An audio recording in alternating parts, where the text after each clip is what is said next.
What the heck is a bottleneck? How do you identify one? And how do you get rid of it?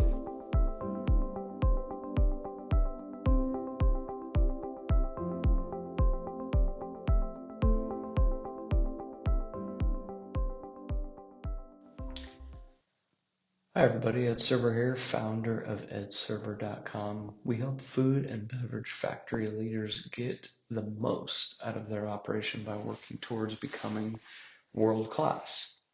In this video, I want to explain what a bottleneck is, how to locate one in your factory, and what steps to take to remove it. Let's get started. So what is a bottleneck? Bottlenecks, also known as constraints, are points in a continuous process that interrupt the flow of the process, just like a wine bottle or those pesky old ketchup bottles from Heinz. Sorry, Pittsburgh. Yin's made the most infamous yet frustrating method of getting a delicious condiment onto my fries. Bottlenecks disrupt the flow of things, and in a factory they can cost us huge amounts of cold, hard cash. Labor, lost inventory, customer complaints, frustrated workforce, the list is long. Let me illustrate to you quickly what a bottleneck is. Okay, so let's go ahead here and draw some boxes to illustrate some work areas or processes in your factory. And for this illustration, we will put in 4 work areas or sub-processes. And each of these processes is going to perform a unique function in your factory. And let's just say the first area is producing 100 units per hour. And then that first work area is then providing inputs to the next work area, which for this example is producing 80 units per hour.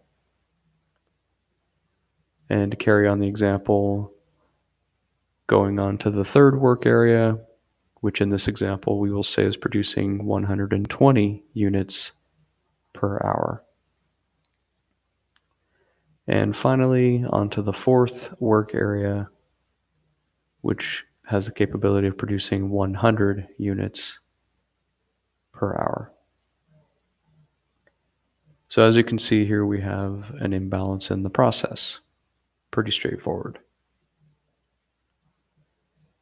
So on the far left here, what you see is a work area or sub-process that is capable of producing 100 units per hour. And that is feeding into the next work area.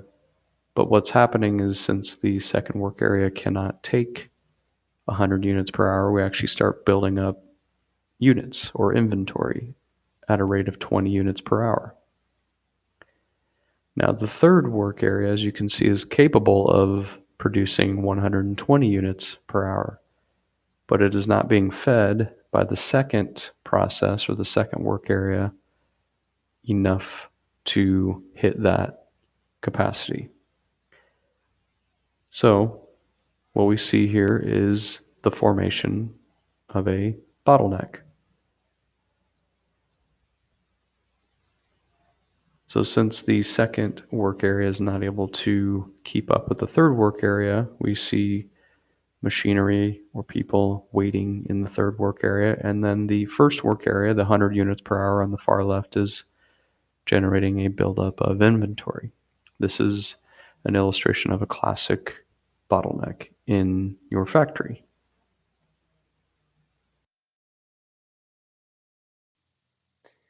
So now that we know what a bottleneck is, how do we make sure we don't have any, or at least minimize the amount we do have? First, we need to locate them. If you search Google for how to identify bottlenecks in a process, you will find several articles and content from very credible sources referring to several methods and pieces of software to help you identify bottlenecks in your process. But before you go and implement a new piece of software or train yourself and your team on things like Kanban and value stream mapping, there are simply 2 basic ways to identify bottlenecks in your process. The first one is waiting. Look for areas in your factory where either people or equipment are waiting for something to do or waiting for something to work on. Some examples include inputs, raw materials, or instructions. There's a good chance that a bottleneck is nearby where you have a work area essentially starved for something to do. The second is inventory. When I speak of inventory, I am specifically talking about growing inventory. If you notice materials or units piling up faster than they are going away, then there's a good chance there's a bottleneck nearby. And it's usually the work area or process that immediately follows the pile of stuff. The point here is to keep it simple. It isn't necessary in the beginning to perform a factory-wide bottleneck assessment, like a value stream map, for example. If you're about to do that and you're watching this video, then you're probably getting ahead of yourself. Baby steps first. More often than not, you and your team will have a hunch, an intuition as to where the bottlenecks are. Listen to those feelings. By the way, if you're liking this video, feel free to subscribe to my channel and click that notification bell so that you can get notified when I drop a new video, which I do once a week. All right, let's get back into it. Okay, so you found a bottleneck or what appears to be one, and you want to eliminate it or reduce the effect of it. What do? The first step is to measure it.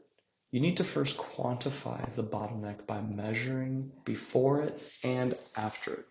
The way to do this is to measure the units produced over time in front of the work area or process, and do the same after the work area or process. Make sure the units counted after the bottleneck are good units, meaning they are good to go down the line and not defects or otherwise. A simple table drawn out on a piece of paper with a clipboard is all you really need. Fill out this table every hour on the hour, every day for at least 2 weeks. A good rule of thumb is to have an output versus input ratio of 80% or greater. This would be the out divided by the in number you get times 100%. Now, part of measuring is what we call visual management. A secret to tackling bottlenecks is to make the data that you're collecting visible to the entire team. But you don't want to do it in a way that seems aggressive or hostile, like the team is failing at something. You want everyone to be a part of the fixing process. Making the facts visible will help with this, but it must be done in a way that is non-confrontational. Compassionate leadership is key. I'll do a training on that topic another day. Okay, so we've measured and we have it visually up on the wall. The second thing to do is to problem solve.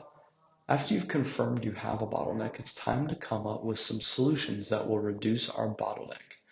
But before you go off and move people and equipment around haphazardly or start hiring more people or buying more equipment, you need to understand the root causes of the bottleneck and implement solutions that will reduce the bottleneck permanently.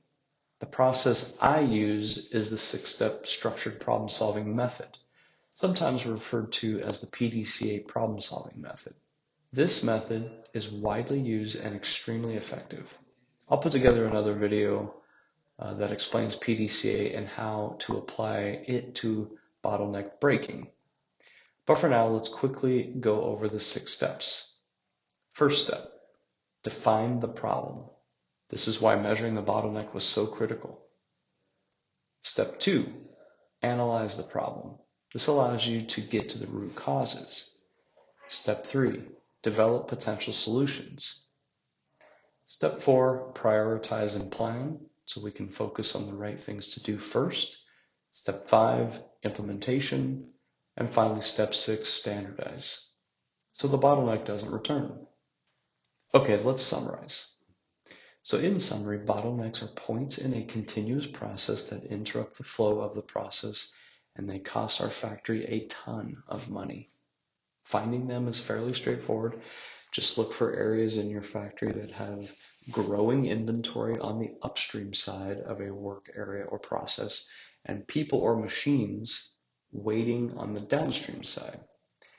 To get rid of them, You need to measure the size of the bottleneck relative to your factory and process, make the problem visible to the surrounding team members, and pull together that team and apply some structured problem solving. For example, using the 6-step PDCA method, and put in place solutions that will make sure the bottleneck goes away for good. Once you get rid of the first bottleneck, you'll be armed to keep going through your factory and breaking more. I hope this helps, and if you got some value out of this video, don't forget to smash that like button and subscribe to my channel, and click that notification bell so you can get notified when I drop a new video, which I do once a week. Also, please join my free Facebook group where I provide more tips, tools, tactics, and insights on how to help you achieve a world-class operation. Until then, take care and enjoy your journey to your world class.